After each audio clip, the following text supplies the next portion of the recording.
This is the Fifth Estate Winning Headlines, your media police post. In this segment, we summarize some of the headlines that you may have missed this morning, but we also take a look at the political pieces that we call cartoons in this country. Today is the 17th of November 2020 and I am 2J. I'm JM. And I am GK. In case you missed the headlines, here they are. In the Daily Nation, race to save the lost year. In the Standard, what new school calendar means. And in the Star, BBI inside plan to give counties more roles. No politics at all. Except barely. the Star, yes. Yes, barely any. And even the Star, it's a technical piece. And what Yeah. they're saying here is that because they want to raise the amount of monies allocated to the county governments from 15 to 35%, that should also be accompanied with an increase in the functions given down to the county governments. So amongst some of the functions they're considering, we've got security, we've got school construction of school infrastructure, disaster management, promotion of sports and sports education.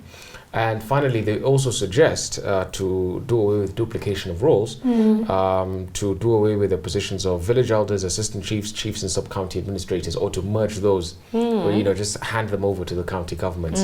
So really, once again, breaking apart the provincial administration, which is just a terrible, terrible idea. Terrible idea. That means less power for the national government. And it also means if you take the power away from them, then you're losing the ability of the national government to really control.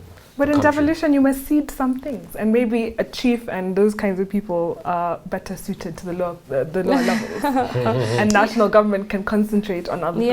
I think that might be inviting people to consider secession. I think a lot of people think of PA, the old provincial administration, as being so like the way Moi kept Earthwire to to the ground. level. Yeah. And maybe it has bad connotations of that time. But it's I think been that useful, I think. in order to break apart that system, there has to be a justification in order to do so. And I think having spoken to a couple of county administrators in the past couple of months, my biggest question is, are counties even prepared to take on this kind of responsibility?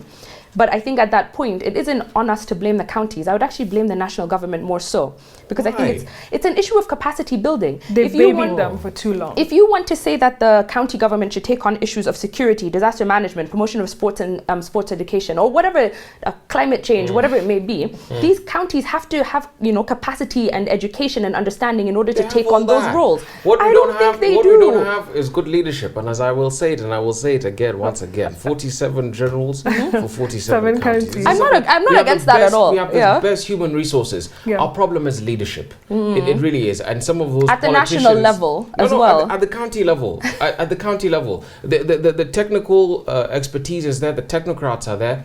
But the leadership, who are the governors, some of these governors, totally bureaucratic. I agreed on Interestingly, the resource allocation over the years has gone on increasing. So 2J, money has followed function. They've been given more and more responsibility with those resources.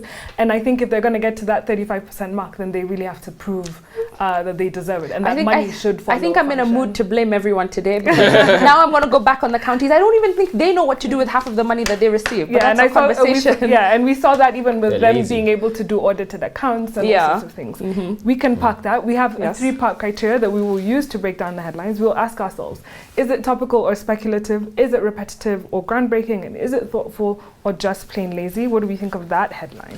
I think it's an interesting story. Headline's a bit dry though. I think the Star should step it up. Step it up? We'll toss you in the meantime.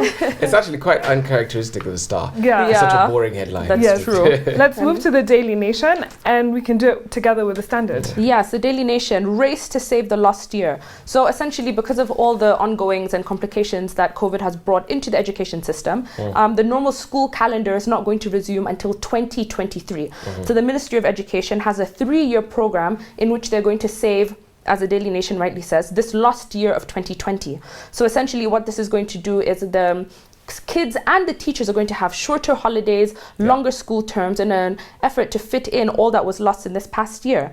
I think what GK is going to cover some of the financial issues that are going to come about because of this very intense and short years that we're going to have in the next 2 years. Yeah, so you have, so the standard outlines the financial burden that parents will have to face due to the shorter breaks in between terms. So for instance, at the end of the third time in July of 2021, parents will only have 1 week to raise fees for the next term. And then when they close school October 10, 2021, at the end of term 1, parents will have to get fees to send their school for term 2, which starts a week later. So you're seeing very short sort of breaks for parents to just get themselves together, all in the context of coronavirus. And then so the standard does a good job of sort of outlining what it would mean for parents of children in secondary school. So they'll pay an average of 54,000 bob per year. And that doesn't include uniforms and things like that. So if you have 2 children, you're looking at 108,000 shillings in July 2021, when first term of the next academic year should begin. And this will be after you've just paid fees in May. So it's going to be very intense. And I hope that they'll get some reprieve. The good thing I think is Magoha has said that fees, there won't be a hike in fees or anything like that. It will be frozen. And I think they go on to just say Magoha has plans for increased infrastructure in the school space. I don't know how well that's going, and I don't know if that's giving anybody confidence. I mean, he praised himself for saying this is proof that his aggressive style of management is clearly working. And he keeps saying this in reference to all of the very difficult things that he's putting not only parents but teachers and students through. So I think the only thing I can say about this, the one thing that is good is that they've got a COVID-19 incident reporting tool using an USSD code. So you'll be able to do contact tracing and at least have a good grasp of the numbers, which is what is important. But I'm also saddened, as the home of M-Pesa and fintech and all sorts of innovations. A USSD is the best we could do. A, that, but B, we failed to sort of embrace virtual learning. I think we had an opportunity here to show the rest of the world just what we can do. Potential, But yeah, there we go. So between the Daily Nation and the Standard, I like the Daily Nation. I agree. I like Sounds the Daily very Nation. poetic. Yes. The race to save the lost year. That gives us our winning headline. On to the political pieces that we call cartoons in this country, where we also have a 3-part criteria. We ask ourselves, is it humorous or dry? Is it satirical or pessimistic? And is it effective or just plain lazy? Should we do Daily Nation? Yes. In the Daily Nation, we have an eye test going on. And the patients here are caricatures of Uhuru Kenyatta, Raila Odinga, and William Ruto. And the board that they have to read spells out COVID-19 second wave. But our patients here are not reading what is on the board, and instead they're saying Canaan, Hustler, BBI.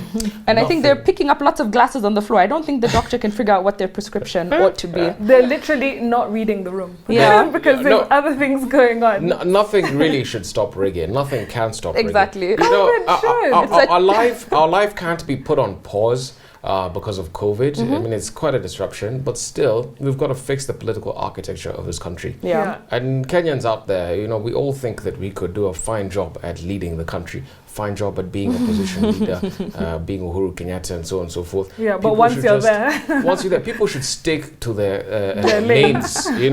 They leave the business of government to those who are running the government. And truly, BBI will fix a lot of problems. It might not be perfect as it is. We will continue to improve it.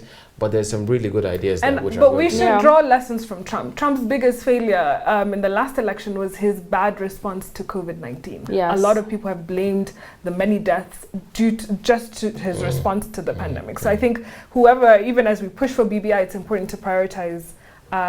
Very true. I mean, of course, one death is one death too many, but I think we should also put into perspective. We're doing a fantastic job as a country, and I think we ought to give ourselves a round of applause every once in a while. Absolutely. Don't clap. Just yet. Okay. In the Standard, we can leave that. That gave us food for thought. In the Standard, we have Gado. And Gado has a caricature of Jaramogi Odinga and Jomo Kenyatta. And they're discussing how surprised they are that the handshake has actually gone this far with such success. So you have Jaramogi saying, Yawa, even I didn't expect this handshake thing to go this far, this good. And then Jomo says, me too, but let's not count our chicken before they are hatched. So bloody pessimistic. That's so pessimistic. But and then the fact that it's coming from their fathers, oh my gosh. Up in heaven. Up in heaven, really, Gado? Oh, okay. Can I toss that? Yeah. In the Star, we've got a caricature of Magoha, the bull, CS for Education with a new school date marked as 4th of January, and he's rammed one of his horns right into it, pencil horns. And this is in reference to the announcement that schools will be opening again under a new schedule on the 4th of January. Yeah, I don't know what to say about his brash management style. Maybe it works for him, maybe it won't, but...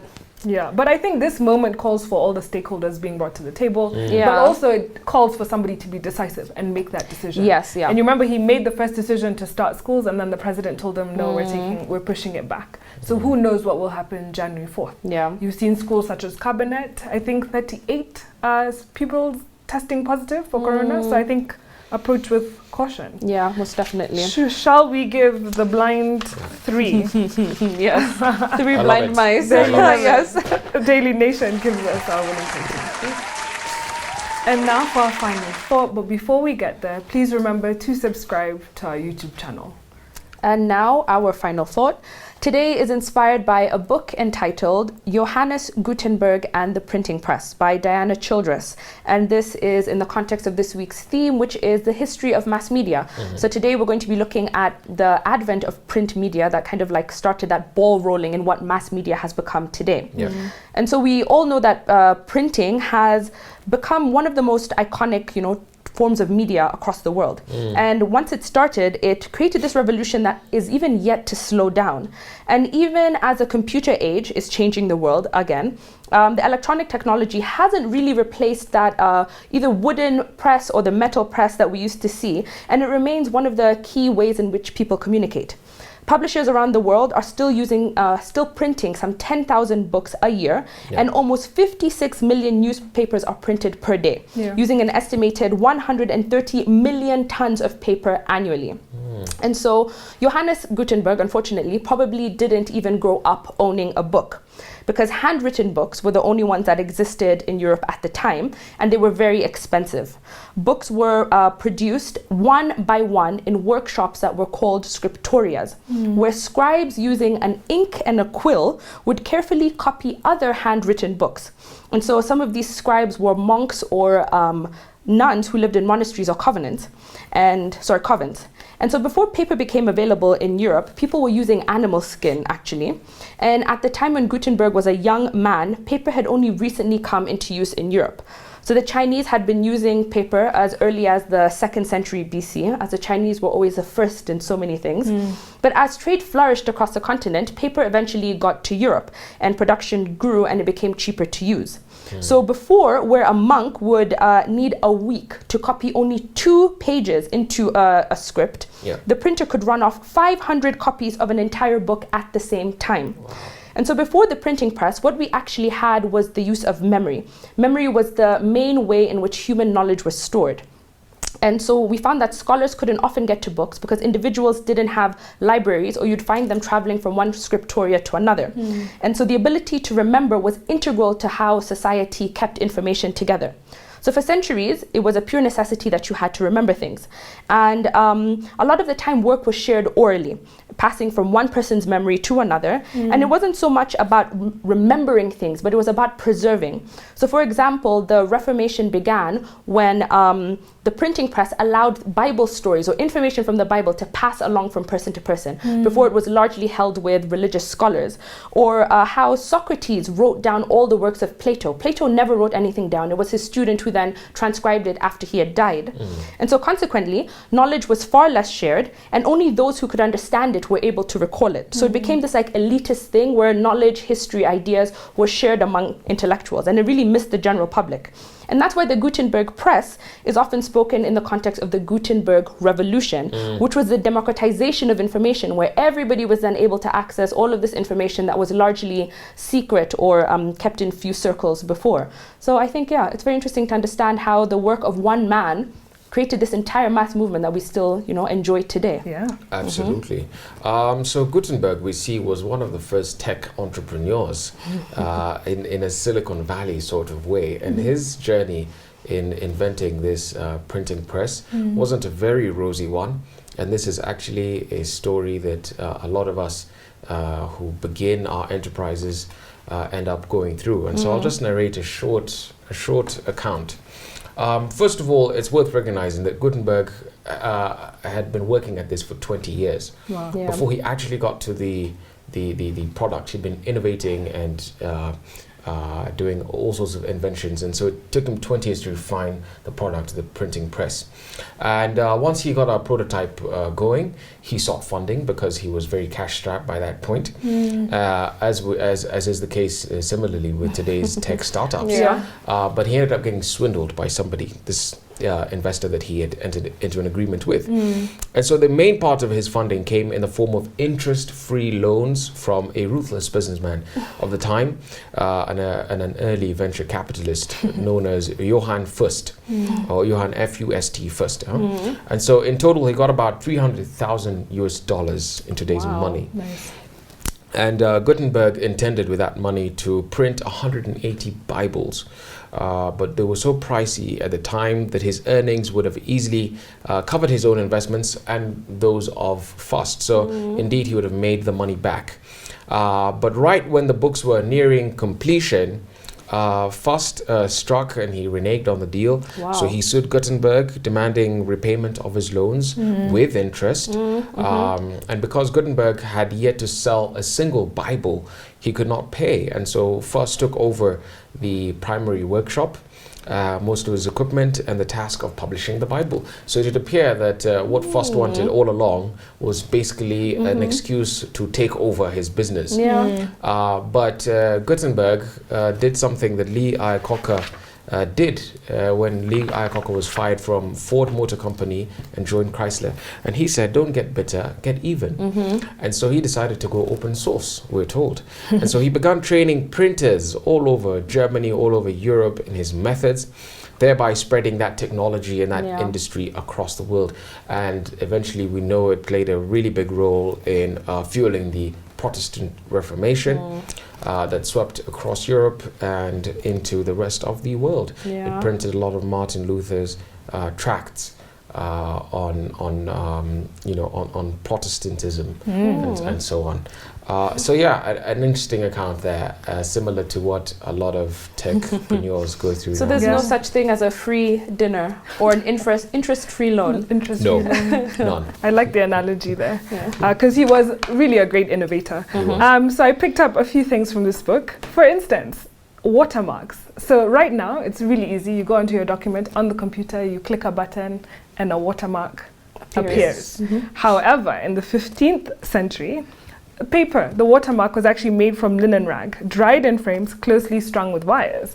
And like a company logo or label, they were used to identify where the publisher was from. So which area, what type of publisher it was. And the popular designs included stuff like initials, crowns, crosses, stars, animals, all sorts of things. And you would hold it up to the paper to see those markings. And they said that more than 15,000 watermarks were used between 1282 and 1600, and these can still be identified. They've been kept.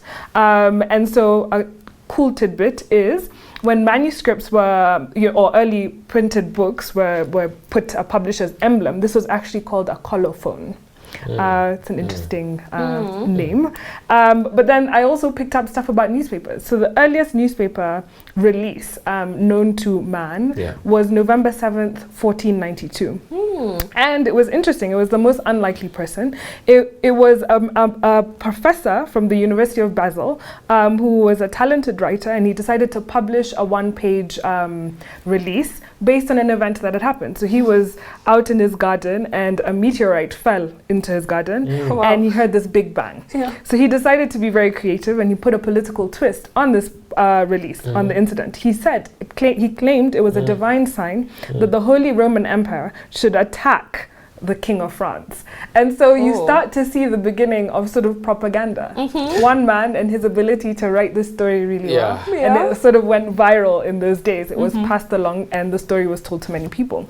And even today you see how newspapers sort of try to do these catchy headlines. Some are bought, some are sponsored, but the idea is to keep the story going and keep it alive. The other thing that I think Gutenberg was so well known for is that he gave fringe voices a platform. So it is said that whenever a new information technology comes along, among the very first groups to be loud in it are the people who were silenced by the previous system, the earlier system, which means a lot of radical voices. So, and this is because it takes a lot of effort to adopt new technology. For instance, the internet wasn't adopted immediately by everybody. Some people saw the advantage, they saw the opportunity, and they took it. And they said, and so the book says the people most willing to take risks and make the effort to be early adopters are those who had no voice before. And so in this time, you had radical Christians. That's how you see the Protestant Reformation taking hold. Those who were critics of the government, they started to utilize the printing press. And so what's interesting is that before you could literally just either kill the person who was saying the heresy, or you could burn his handful of notebooks because printing press hadn't taken off then. But now, it's difficult to do that. In fact, when you ban a book and it's called dangerous, the publishers now know what they should print because that's what the public really wants. So I want to end on this quote by Victor Hugo, author of Les Miserables. He said, "Nothing is as powerful as an idea whose time has come." And so when the time is right, nothing can indeed stop a great idea, just like nothing could stop the printing press. So on a day where we had a winning headline from the Daily Nation and a winning cartoon from the Daily Nation, wishing you a lovely evening. Please subscribe to our YouTube channel, find us on TV, we're on GoTV, Prime Free to Air, and StarTimes.